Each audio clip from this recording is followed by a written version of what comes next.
Assalamualaikum warahmatullahi wabarakatuh.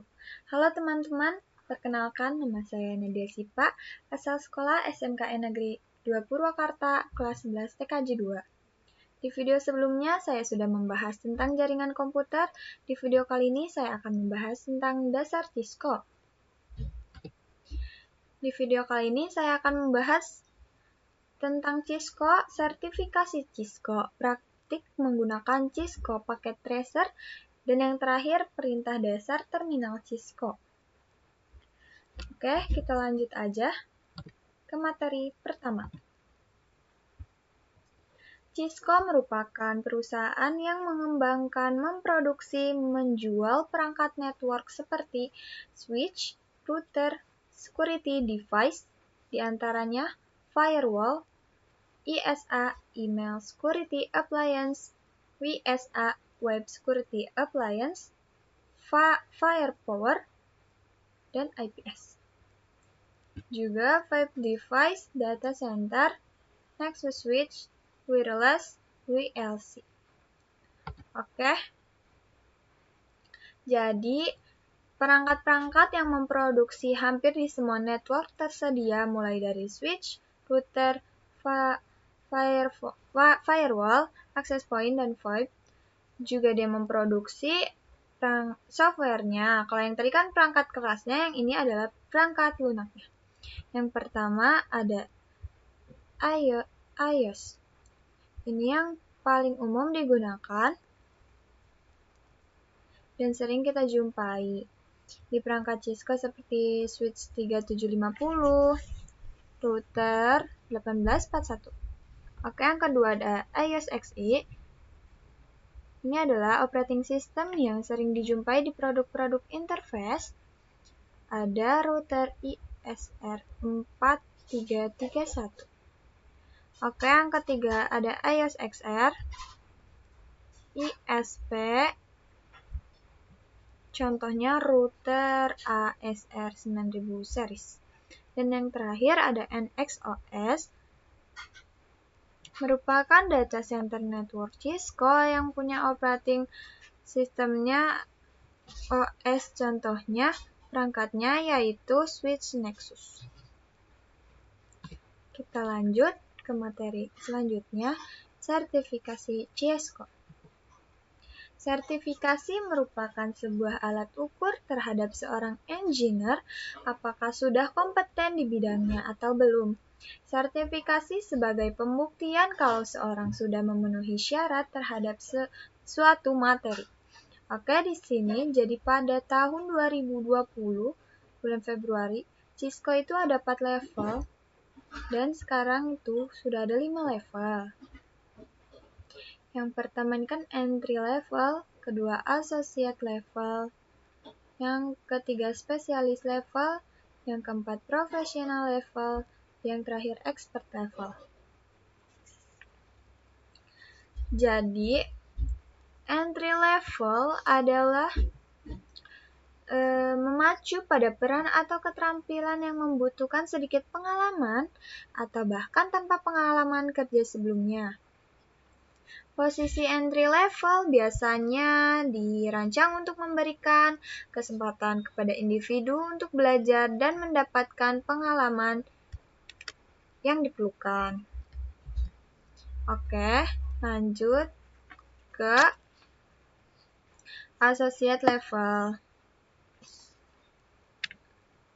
Nah, untuk ke posisi associate level ini biasanya mengacu pada posisi atau sertifikasi yang memerlukan pemahaman yang lebih luas dan keterampilan teknis yang lebih terampil meskipun masih memerlukan pengalaman.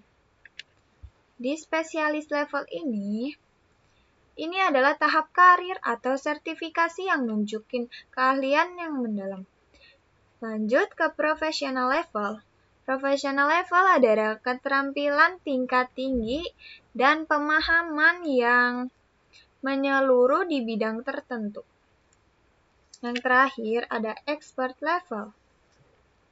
Expert level adalah tingkat tinggi dalam jalur sertifikasi atau posisi pekerjaan yang menunjukkan tingkat keahlian yang sangat mendalam. Dalam bidang ini, keahlian tertentu ditingkatin individu dianggap sebagai ahli dalam bidangnya dan sering diandalkan. Di sini ada gambar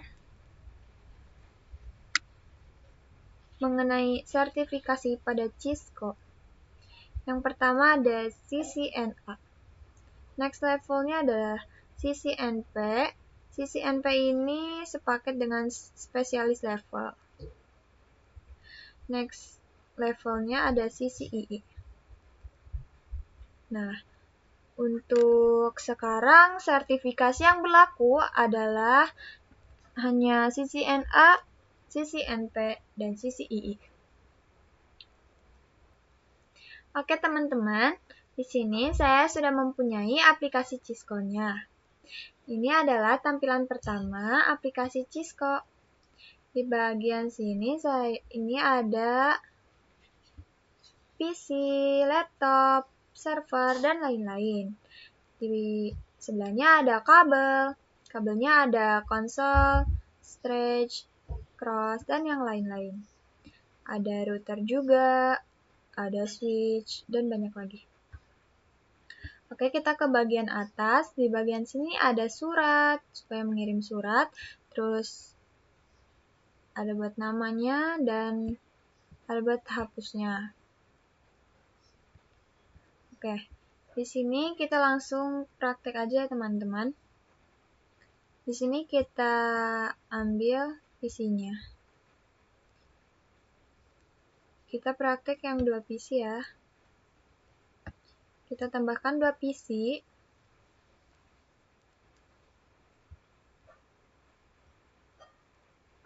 Dan tambahkan switch.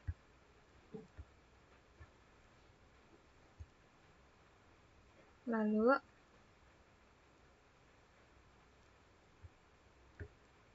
kita tambahkan kabel stretch. Masukkan ke fast internetnya. Bebas aja.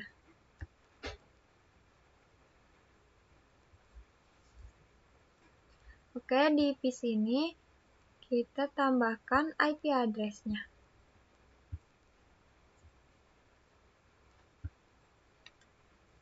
Kita tambahin IP address-nya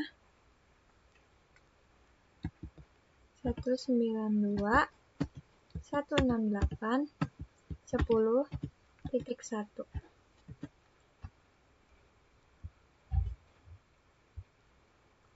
Lanjut ke PC yang kedua, kita tambahkan juga IP address-nya 192.168.10.2. Gak boleh sama ya guys. Gak bisa kalau sama. Nah, oke. Di sini ini kabelnya udah hijau, tandanya sudah bisa. Di sini coba kita tambahin ini surat di PC ke-1 ke PC yang kedua. Oke, di sini udah sukses. Jadi tandanya dia bisa mengirimkan pesan dari PC 1 ke PC 2. Oke, kita lanjut ke materi selanjutnya. Cisco Packet Tracer. Packet Tracer adalah simulator alat-alat jaringan Cisco yang sering digunakan sebagai media pembelajaran dan pelatihan dan juga dalam bidang penelitian simulasi jaringan komputer. Program ini dibuat oleh Cisco System dan disediakan gratis untuk fakultas, siswa, dan alumni yang telah berpartisipasi di Cisco Networking Academy. Tujuan utama Packet Tracer adalah untuk menyediakan alat bagi siswa untuk mengajar agar dapat memahami prinsip jaringan komputer dan juga membangun skill di bidang alat-alat jaringan Cisco. Untuk menggunakan Cisco Packet Tracer, kita perlu register terlebih dahulu sebelum nanti kita bisa download software Cisco Packet Tracer. Langkah-langkahnya yang pertama, register Cisco account di www.cisco.com. Lalu, register Netcode account di www.netcode.com. Dan yang ketiga, kita download dan install Cisco Packet Tracer-nya. Cara akses perangkat Cisco. Cara akses perangkat Cisco bisa menggunakan berbagai metode. Yang pertama, konsol. Yang kedua, web-based untuk graphical user interface. Dan yang ketiga, Secure Shell. Yang keempat, Telnet. Oke, di sini cara akses perangkat Cisco konsol. Jadi pertama, kita siapkan kabel konsol, hubungkan ke perangkat pada port konsol. Yang kedua, cek port konsol di device manager. Yang ketiga, login terminal Cisco melalui software putih atau yang sejenisnya. Yang keempat, login melalui port serial. Perintah dasar Cisco. Perintah dasar Cisco. Ada 3 metode konfigurasi yang perlu diperhatikan ketika kita ingin konfigurasi perangkat. Yang pertama, user mode. Untuk melakukan verifikasi sederhana. Yang kedua, privilege mode untuk verifikasi konfigurasi detail. Yang ketiga, global configuration. Artinya untuk melakukan konfigurasi semua. Itu kayak menambahkan konfigurasinya, mengganti konfigurasinya, atau menghapus konfigurasi tersebut. Oke, itu sudah selesai materinya. Ini yang terakhir. Oke, mungkin sekian yang bisa saya sampaikan. Maaf apabila ada salah kata. Wassalamualaikum warahmatullahi wabarakatuh.